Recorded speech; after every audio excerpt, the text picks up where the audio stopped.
I write as one amateur to another, talking about difficulties that I have met or lights I have gained. This is Pints with Jack, Season 7, Episode 12. Letters from Jack. After Hours with Dr. Diana Glyer.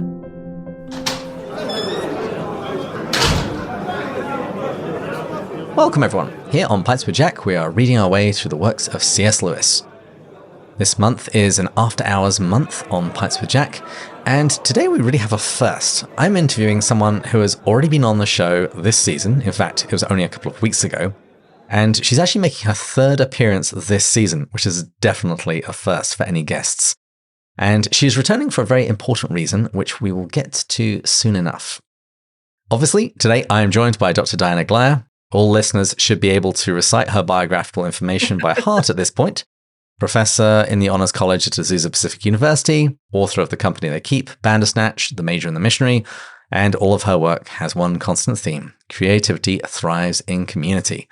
Dr. Diana Glyer, welcome back again to Pints with Jack. Oh, it's really a joy to be here. I am so grateful for the chance to have another great conversation. Well, it's only been a couple of weeks since we last recorded together, so how was your Christmas? Did you make any New Year's resolutions? My New Year's resolution for this year actually is to probably incorporate a little bit more play, just a little bit more relaxing. I've been really, really super busy on a number of book projects, and I think it might be good to just slow it down just a little and just enjoy more of what life has to offer. So that's my goal, is to just not be quite so busy, but I still have some great projects that I'm excited about. Wonderful. Well, today I am drinking a Best Day Brewing West Coast IPA.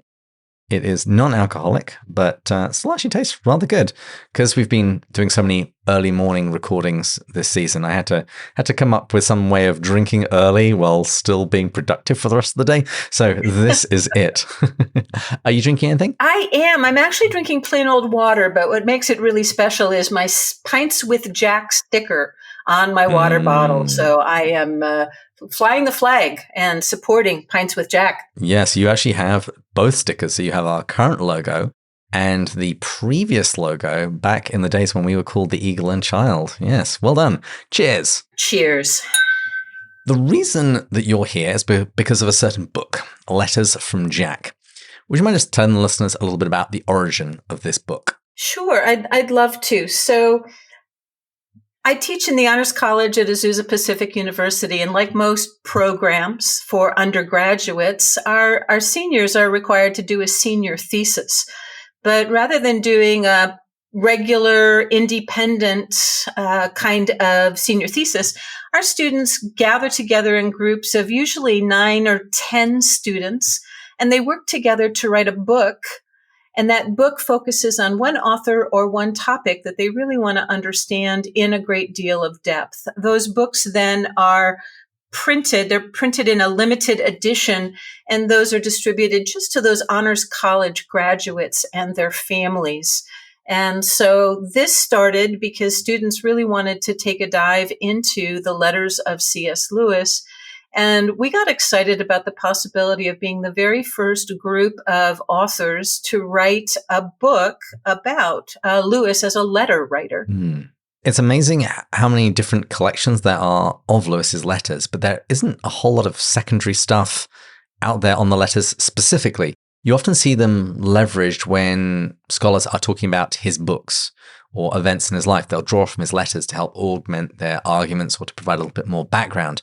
But I couldn't think of anything that's specifically on his letters. Yeah, that was our observation as well. We wanted to write a book about the letters and about Lewis himself as a writer of letters. The challenge, I think, for us was to find an angle or an approach, because there are a lot of Lewis letters that have been published, nearly 4,000 of them in the large 3-volume collection by Walter Hooper, and about a quarter of that in the edited version by Warren Lewis. And so we were trying to figure out what would be a connective theme or a way to approach these letters that felt manageable. I'm a big believer, especially when I have the opportunity to edit a book, that a book is better if it's more focused and goes in a little bit more depth rather than it's too broad and is just making sweeping generalizations. And so we landed on this idea that the letters from Lewis are full of advice. And a lot of the advice is very practical. So each of the contributors, each of the students who is doing a senior thesis decided to choose a different aspect of the kinds of advice that Lewis gives. And so we have a chapter on advice about reading and writing. We have a chapter on handling relationships from Lewis's point of view. I'd say one of the most interesting chapters, and one that, as I was kind of looking at this again in preparation for our conversation, one that really stood out to me is the chapter on Lewis's advice on moods. Mm-hmm. And one of the things I like about that particular chapter is we tend to view Lewis through the lens of his success, wildly successful, especially now. But later in life, as different books were published and as he gained some acclaim through his broadcast talks. But we don't think of him as being insecure. We don't think of him having self-doubt. We don't think of him wrestling with depression. And he gives really good advice and honestly a little glimpse into this struggle, personal struggle that he has as he is reaching out and helping and supporting his correspondents, dealing with some of those topics. And so that was a chapter that was particularly interesting to me. Yeah, as we've gone through Letters to an American Lady, Latin letters, and Letters to Children, there is something that you get out of letters that you don't get out of someone's main books.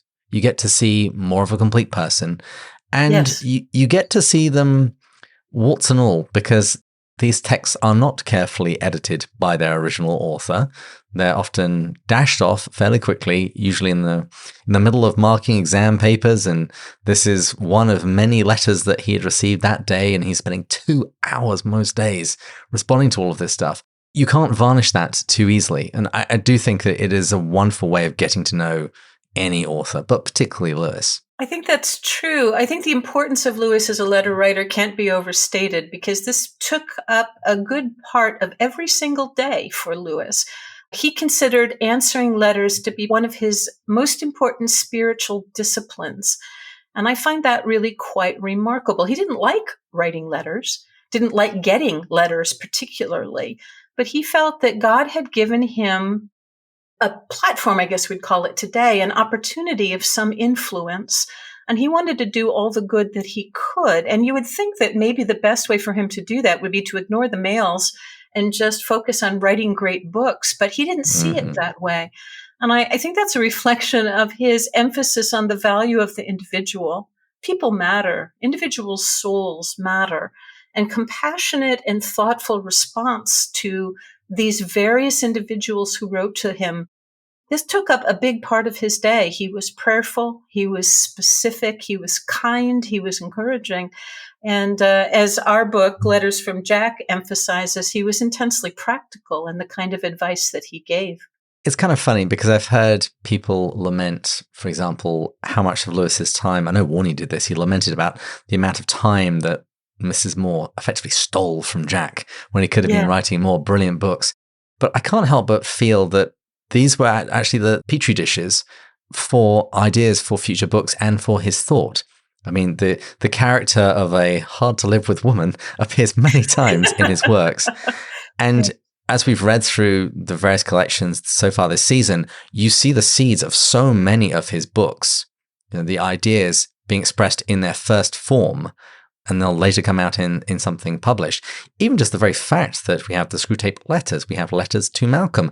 He was so practiced at this particular form of literature that it actually starts taking over his proper books. I absolutely love that idea of a petri dish, or an opportunity for these ideas to take root and grow and then eventually be manifest in the various books that he wrote. And so one thing that the letter writing does for Jack is it helps him on a daily basis to be doing what we might think of as his scales or his exercises. He's staying practiced at putting ideas into words. And I think that that's one of the great gifts of this regular habit, first thing in the morning, of answering the mail.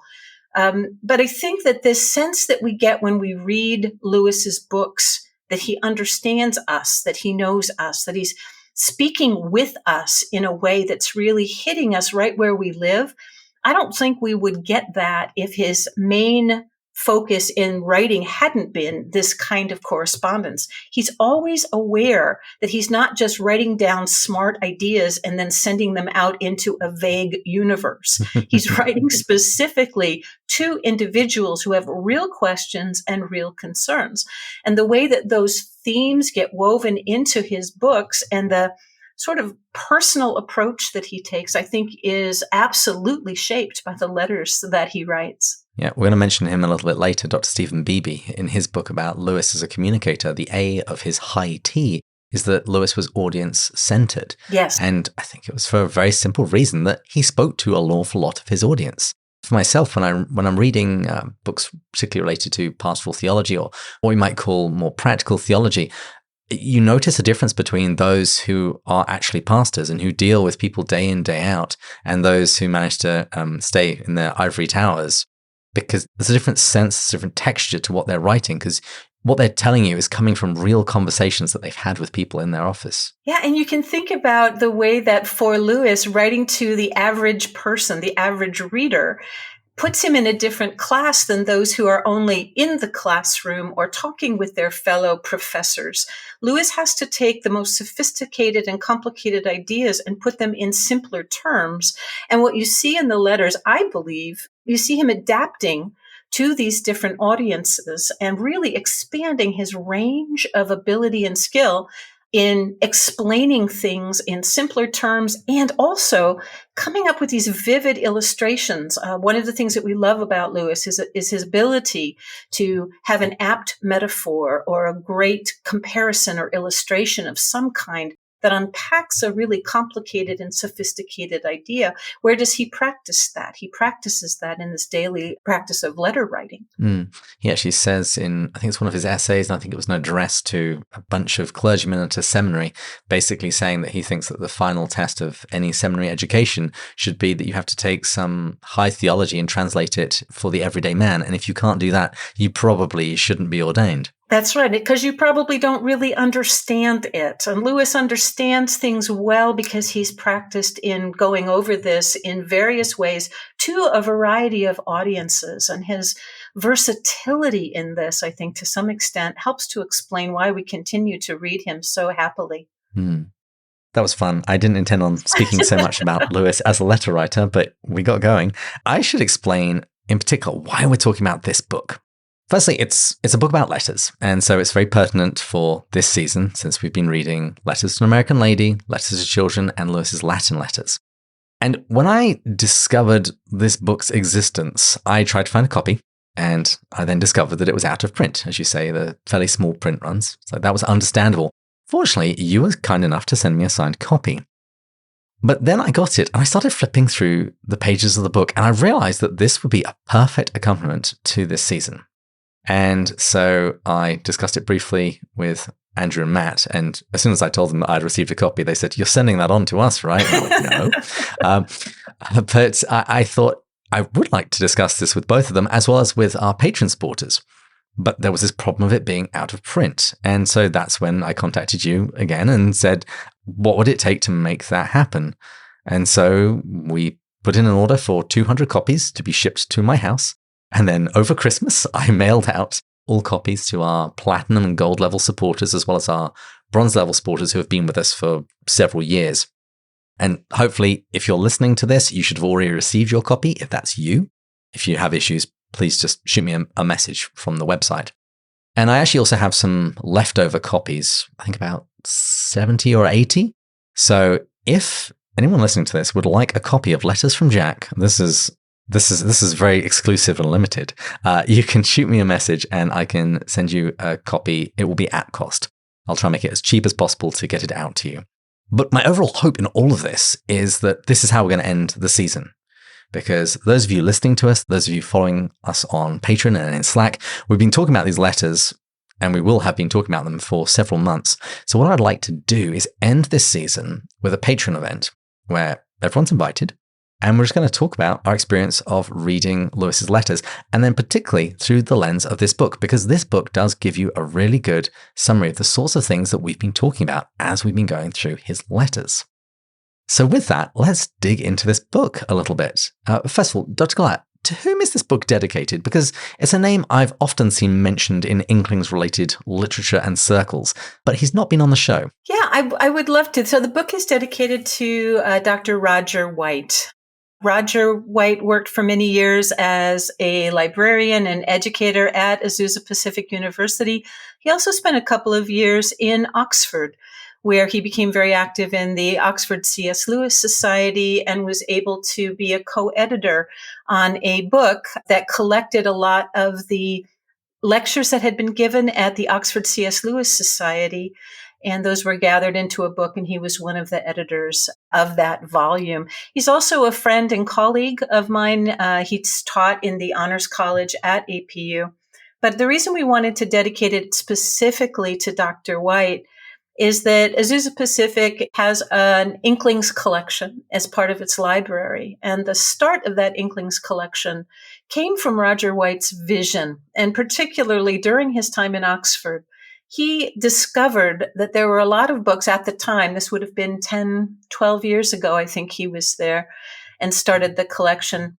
He discovered that there were a lot of books in various resale shops, Oxfam and others, throughout Oxford that featured the minor Inklings, not just Lewis, not just Tolkien, but some of the other folks, some of the Owen Barfields and the Hugo Dysons and so on, Lord David Cecil.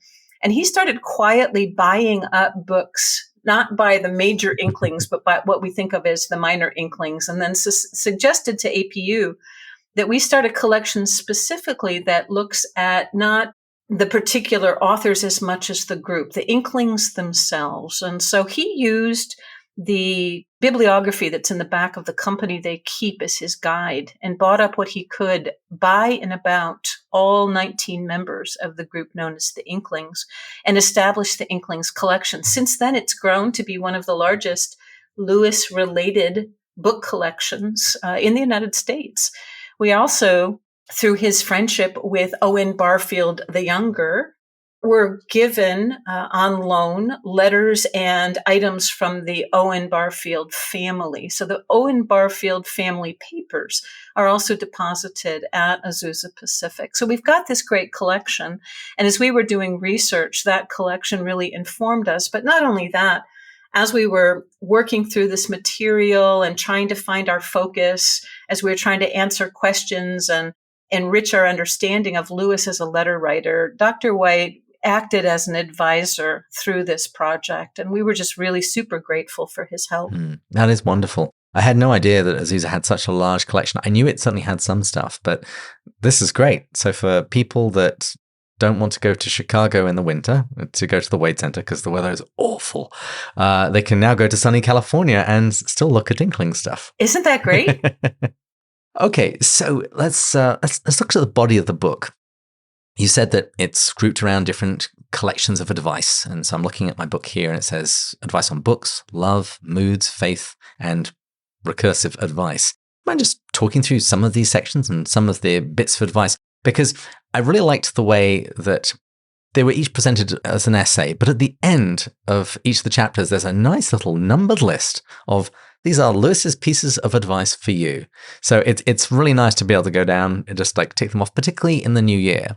As people are looking for resolutions to follow, they can actually look in this book and see some of the things that they can resolve to do this coming year with regards to books, loves, their moods, their faith, and how they give and receive advice. That's a good approach to it. So yes, at the end of each chapter, there's a list of specific advice on these various topics. So the first chapter is Lewis's advice on reading, on writing, and on critiquing writing. And one of his most important and clear pieces of advice, Lewis tells this correspondent that what she needs to do is turn off the radio. I love this bit. Now, for us, we don't usually think about a radio, but we do think about being in an environment that is inherently noisy.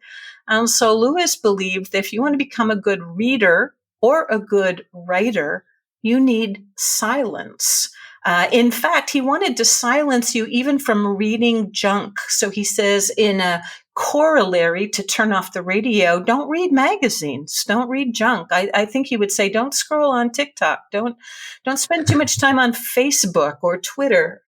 He's really interested in the way that the material that we take in, the information that we take in, the ideas that we take in will show up in the writing as it is produced. So if we want to be good writers, we want to be thoughtful readers, we need an environment that supports our very, very best thought. We want to get rid of distractions, and we want to be writing, if we are writers, we want to be writing with the ear as well as the eye, he says.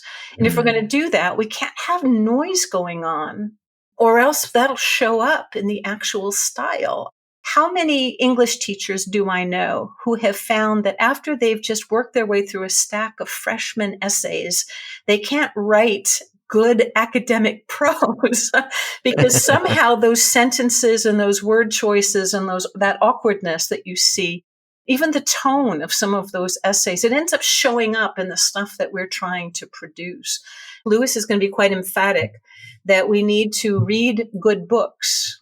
And you know, David, that for Lewis, what that means are old books. Mm-hmm. So another piece of Lewis's advice is that for every new book that we read, we should read at least one old book and be steeped not only in what's happening, what's modern, what's being published now, but the great works of the past.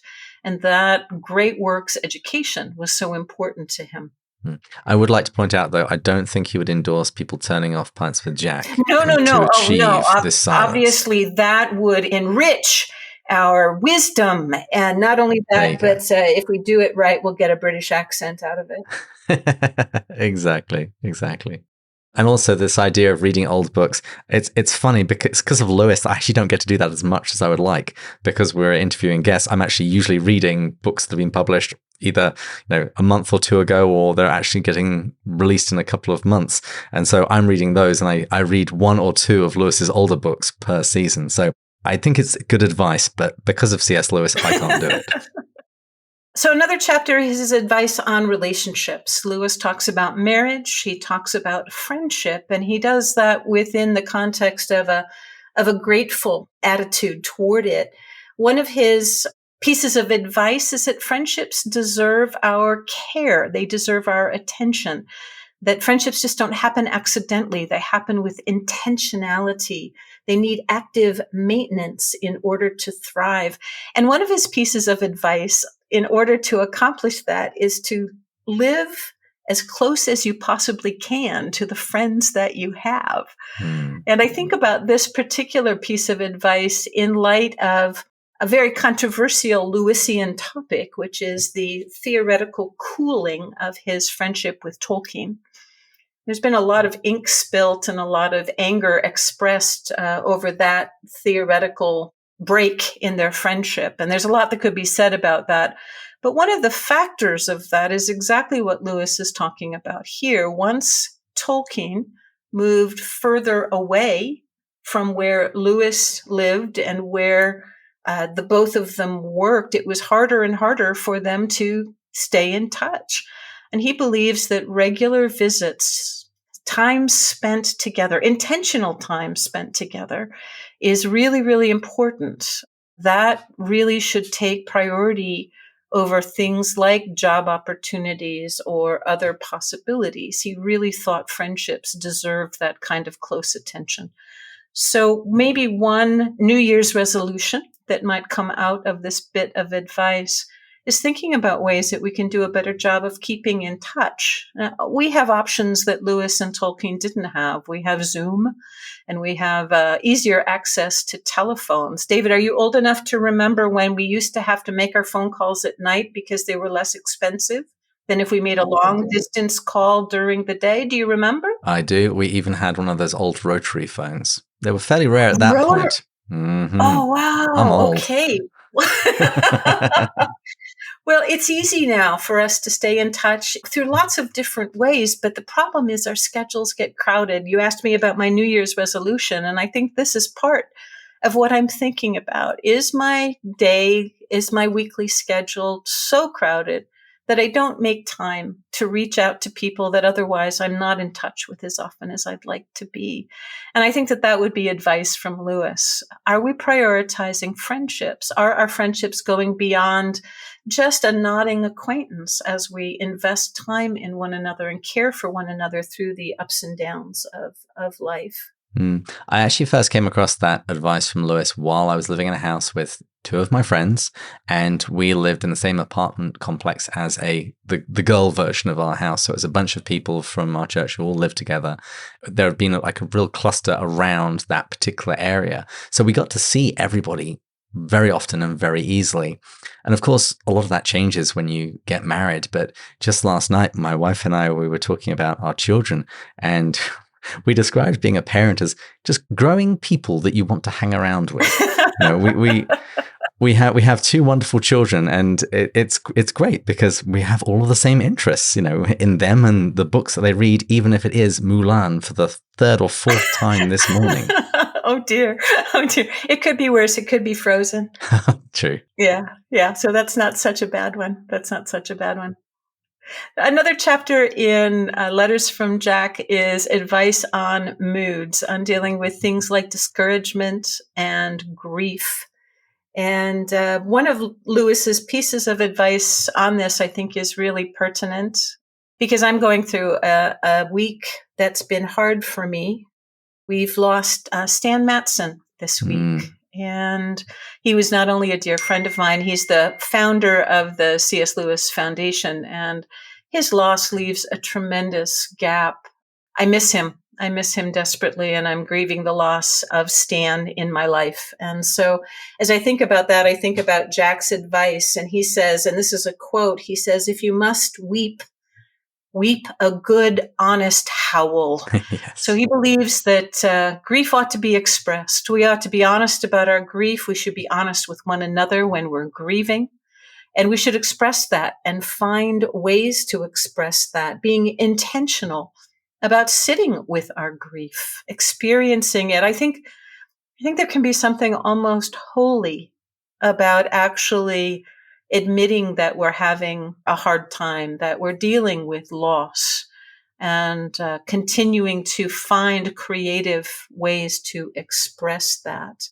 Lewis says that we should not only express our grief, but we should be observant in terms of what we can learn from our grief. So as we enter into a season of grieving and loss, difficulty and frustration, we have a chance to reflect. What does that tell us about what we value? And what does that teach us about possibilities going forward? And again, it raises the question, how should we be investing our time, our attention? How should we be spending our talents in light of what is revealed by seasons of grief in our life? It was one of the things that I think really surprised us. I'd read Letters to an American Lady before, but one of the things that really struck me in this rereading was how he really encourages the expression of emotion. And he writes elsewhere about that he's not very good at this, but he really does try and encourage people to let all of these feelings come out. So many people view him, I'm going to say, as an Englishman and therefore emotionally repressed. But I was really quite surprised as to how he really encouraged Mary Willis Shelburne to engage with the feelings that she felt, but then, as you say, to learn from them and then to focus them. Yes, absolutely. Well, I think one of the most powerful chapters in Letters from Jack is the advice on faith. And it won't surprise you at all to know that the advice that Lewis gives often circles back to the idea of prayer and spending time in prayer. I think it's profound when we think about the success of Lewis to recognize how seriously he took his prayer life. He had a very long list of people he was praying for. You're probably aware that at one point he went to his spiritual advisor and asked if he might have permission on a really, really long and tiring day to pray for some of the people on his list in categories rather than individually by name, because he simply couldn't get through all the names on the list. He found this a priority, and he believed that prayer should be a priority for all Christian believers. Interestingly enough, having just talked about the expression of grief and handling of emotions, he believed that prayer shouldn't necessarily involve our feelings, that our prayer life should be marked by faithfulness. Just do it, I think, would be his advice on prayer. Faithfully pray. Feelings may come, feelings may go, feelings of devotion, feelings of affection, feelings of God's presence. They may occur. They may be part of the experience, but that's irrelevant. In fact, in Screwtape Letters, Lewis is quite adamant that it is sometimes the prayers that are completely absent of any kind of ecstatic experience that are most beloved by our Lord, because they are prayed in absolute and utter tenacity, belief in the idea that God hears us and cares for us, whether at the moment we feel like God's beloved or not. Yes, when the man looks around a world that seems to have all traces of God disappeared and yet still chooses to obey. Yeah. When we read Letters to Children, the one that really, actually, it hasn't been released yet. Spoiler alert. One of the chief pieces of advice that he gives in Letters to Children is to his goddaughter Sarah on the eve of her confirmation. And he says he's not going to be able to attend, but he teaches her that very point. Along with this grace in her first Holy Communion, she may receive wonderful feelings of closeness to God and spiritual exuberance. He says, but God might not give that, but that doesn't actually matter. You know, the important thing is to go through it, and as you say, be faithful. Yeah, absolutely. Absolutely. It's powerful stuff. It's a powerful and important idea, I think, to hold on to. There's another aspect of Lewis's advice on prayer that surprised us as a team. So remember that our team had spent all summer reading through the letters of C.S. Lewis, the smaller volume edited by Warren Lewis. We'd spent all summer reading and discussing it. And then we got together in the fall, and that's when we started rereading and discussing even at a deeper level, and then trying to figure out what the individual research projects would be, and then the students doing their research. So we spent a full year reading these letters. And of all the things that we discovered in the process, there was one thing that we ran across that I didn't anticipate, and none of the students did either. And that's Lewis's advice that when we can, we should pray without words. Mm-hmm. And we came across that advice and we thought, wait a minute, this is one of the most articulate individuals who has ever lived, one of the most beloved authors of all time. And he's talking about something he calls praying without words. And we were actually a little bit worried about that because we weren't really sure what he meant by that. And what he talks about is a mystical experience of prayer without words. One of the books that we teach in the Honors College is Teresa of Avila's Interior Castle, if you're familiar with that. Yeah. And she also talks about this mystical experience, prayer without words, encountering God, expressing from the heart our gratitude toward God, our love for God, and opening ourselves to the possibility that maybe prayer is more than me talking. Maybe prayer is me listening. Yeah. And that was kind of a paradigm shift, I would say, for our entire team as we were working on this. How do you open yourself to the possibility that my prayer life consists of a whole lot more than my requests, my concern, and my pouring out my heart to God? But there is a silence that comes where I think that there's an opportunity to ask the question, and what is God speaking to me? Mm-hmm. And how am I experiencing God's presence in an authentic way. I didn't expect that from Lewis. His blazing intellect and his skill with language, I thought he was going to focus on articulate prayers, perhaps even things like the Book of Common Prayer, written prayers that help us and elevate the language that we use to address God. But no, he talks about how, if possible, we should pray without words.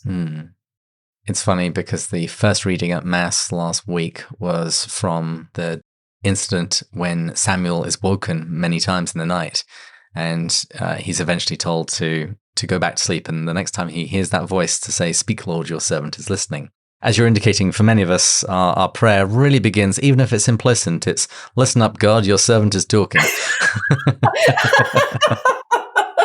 Brilliant. I love that. That idea in particular, it appears in a few places. So in Screwtape Letters, he says that sometimes you should try and get your patient to run to that advanced prayer when they're kind of not ready. And that can actually sometimes be a benefit to Screwtape. But yeah, I read Dr. Downing's book, Into the Region of Awe, where he talks about Lewis's mysticism. And it's surprisingly present in his work, given that he is not regarded by, I'd say, most people as a mystic. Yeah, I think that is that's absolutely true, and I'm grateful for the reference to Downing's work on that. I think that's really brilliant. Well, what about the final section of advice, recursive advice? Recursive advice was the chapter that one of my students wanted to write, and I tried to talk her out of it because I couldn't figure out how she was going to write an entire chapter about advice. But it turns out, I think, to be one of the most profound chapters in the book. So it starts with the question, should we even listen to the advice that he has to give us? Is there any reason why Lewis is uniquely situated to give us advice? Why does his advice hold more weight, perhaps, than people who know us personally, or those who have a spiritual authority over us, or some other folks? And so she explores that a little bit, and then I think helps us to understand that all that Lewis wrote, he wrote in order to help, to instruct, and that includes his letters as well as his fiction and nonfiction published works. But then she offers some, I think, important concerns or warnings, I might even say, for how we read these letters. As you mentioned earlier, it's very common for scholars and others to take Lewis quotes, maybe even make a meme out of them, and then stick them up on a social media site. And a lot of times when you're taking a quote from the letters, it's particularly problematic because you're taking it out of the context not only of the topic that's being discussed, but the person to whom that is addressed. Mm-hmm. And so one piece of advice that Emily gives us in her wonderful chapter on recursive advice is that we need to remember Lewis's context. Lewis is responding to a letter he has received. He's answering a question. Unfortunately, most of the time we don't know what the question is, but we can't take these as bald expressions of Lewis's deepest thought on a topic. He's responding to a person who has a particular concern. And so thinking about context is really, really important. Looking at several different letters that all address the same topic will help to give us a more well-rounded and robust view of whatever advice that he's giving. We also want to look at the structure of his letters. A lot of times when he is setting up his advice, he's sort of setting up the context for his advice. And so I think that we have to read his letters a little bit more carefully and not take them further than Lewis might intend in those individual letters. Particularly having read Letters to an American Lady this season, there is the classic quotation, "There are far, far better things ahead," which is actually a misquotation and, more importantly, misses the entire context. What he says to Mary Willis Shelburne about what she assumes to be her fairly imminent death, it takes on a very different shade and a very different understanding, certainly from the quotation when it's wrenched from its context, once you've actually walked with them, or at least on one side of the conversation, to see what it is that this woman has gone through, the things that Lewis has already said to her. And you get a sense of what some of her own personal scruples are and what she actually needs to hear. One of the things that I liked is one of the pieces of advice given was freely take encouragement. For some people, they seem to have a resistance to it. And so, as you say, the advice is tailored to the person. And it puts me in mind of when I was in school and we would have an assembly at the beginning of the day, and our teachers would be telling us that exam season's coming up, you guys all need to spend more time studying, etc., etc. And I was a very diligent student, but them saying that really wound me up. And I would come home and my mum would ask me what the problem was. I said, they say we've got to work more. She says, they are not talking to you. The idea that advice is advice to very particular people. It's not all universal. And particularly as we mentioned in the major and the missionary, in those letters, you get to see both sides. So you get to see what the other person has said, and so why somebody might be pushing a little bit harder or actually might be being a little bit softer around a particular issue, because they know that person's disposition and what it might be necessary to be able to hear the advice that's about to be given. Absolutely. Absolutely. Well said. Well said. Another thing we see in this advice on advice chapter, this recursive advice chapter, is this idea of how Lewis postures himself as an advice giver. And one of the things that really struck us, remember that we spent a full year reading and rereading all of these letters. And one of the things that struck us is that Lewis does not set himself up as an expert. In fact, he downplays his authority. And again, he reminds his correspondent, I'm just a fellow pilgrim. I'm just walking the same path that you are. I'm a guide on the side. I'm not an authority. I can't tell you what to do. And I loved that he sees himself so much as a consultant and fellow believer, and not as someone who had some sort of magical power to have the right answer every time. His humility and his character are so evident in these letters. It's the opening quotation, I write as one amateur to another. That's right. It's a much safer position to put yourself in because, as St. James says, few of you should become teachers because you'll be judged more severely. Absolutely. Which I personally want that emblazoned on every teacher training college in the country, but that's another point for another time. Well, at the end of the book, there is a letter from Lewis, a transcription, and some commentary on it. What was the goal of this section? Yeah, so we were, 3 months or so into working on this project. My students had good drafts of their relative chapters we were going through and continuing our research. And then some of us met with Dr. Roger White. And we were talking about the project, and he was giving us advice, particularly helping us to find good resources. And then he turns to me and he says, hey, we've got 5 unpublished letters as part of the Inklings collection in our library. Just the other end of the building, there are 5 unpublished letters from C.S. Lewis. What would happen if you tried to publish one of them?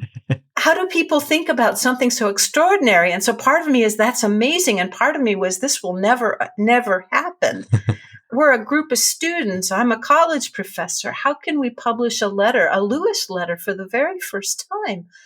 And I thought, well, I don't want to let Roger down. So I'll go ahead and I'll write a letter to the Lewis estate and I'll explain. We own this letter. Could we have your permission to publish it in this student collection? And they said yes. And it was extraordinary. And so I thought, okay, if we're going to publish this letter, we need some context for it. It makes some references that I don't even understand. It talks about some individuals. I don't know who they are.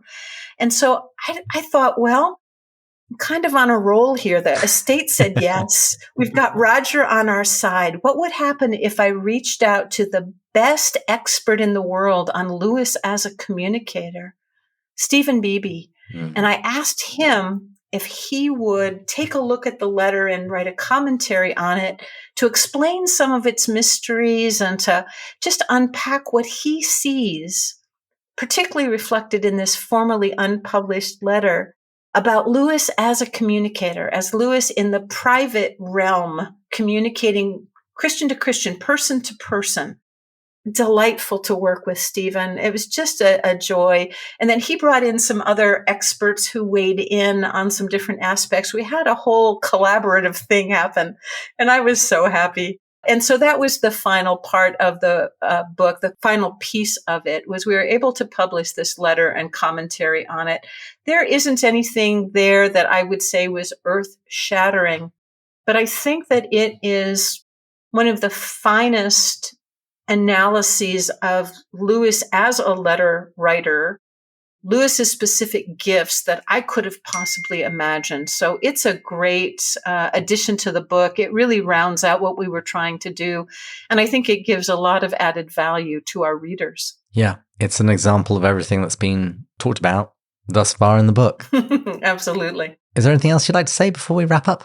I think that I would just say that I am exceedingly proud of the students who devoted a year to studying this thoughtfully, to writing the very best that we could. Again, this is written by a group of undergrads under my direction. I functioned primarily, I guess, more as a developmental editor than a line editor or copy editor. And I wanted to help them to really appreciate what Lewis has to offer as a letter writer and to do something that hadn't been done before. Take a good, thoughtful, scholarly look at Lewis's letters and Lewis's advice to us. Dr. Diana Glyer, thank you again for coming on the show. Hey, it's a joy. As the landlord rings the bell for final drinks, can you please tell us where people can go to find out more about you? Honestly, they should have the website memorized at this point. I would love people to stop by at dianaglyer.com and maybe check out my most recent book, The Major and the Missionary. If you like letters, you're going to love this because this is one of those very rare times in the history of letter writing where we have a complete correspondence, in this case, between Warren Hamilton Lewis and a missionary doctor named Blanche Biggs. Their story is wonderful, and I think you're going to love it. And normally when I ask that question, I usually ask my guests to tell listeners where they can go to get a copy of the book that we've been discussing. But in this case, Letters from Jack is out of print, except for the nearly 100 copies sitting in my office closet. So listeners, if you would like a copy and you haven't received one already, you can either start supporting Pints with Jack at one of our top 2 tiers. So that's Surprised by Pints and Till We Have FaceTime. Or you can shoot me an email, contact@pintsforjack.com. Let me know where you are and I can work out what postage will be. And I can send you a copy while stocks last at cost of Letters from Jack. And I look forward to talking with all of you at the end of the season when we have a big video chat about what it's been like sitting down and reading Lewis's letters for the past few months. But to wrap up, I'd like to thank our sound engineers, Taylor and Sarah, our intern, Julia. Thanks to all of our listeners and Patreon supporters, particularly our top tier supporters, Mary Margaret, Aldo, Alex, James, Matt, Erica, Joelle, Amanda, Thomas, Bud, Shane, Kay, Paul, Gary, Stephen, Kelly, Chris, John, James, Kate, Peter, David, Angela, and Rowdy. We pray for you all every week, particularly on Tuesdays, and particularly offering the prayer requests from our Slack channel. And if you've enjoyed this episode, please share it on social media. And honestly, if you've really enjoyed it, write to me and get a copy of the book. So please join us next time when we'll continue going further up and further in. Cheers. Cheers.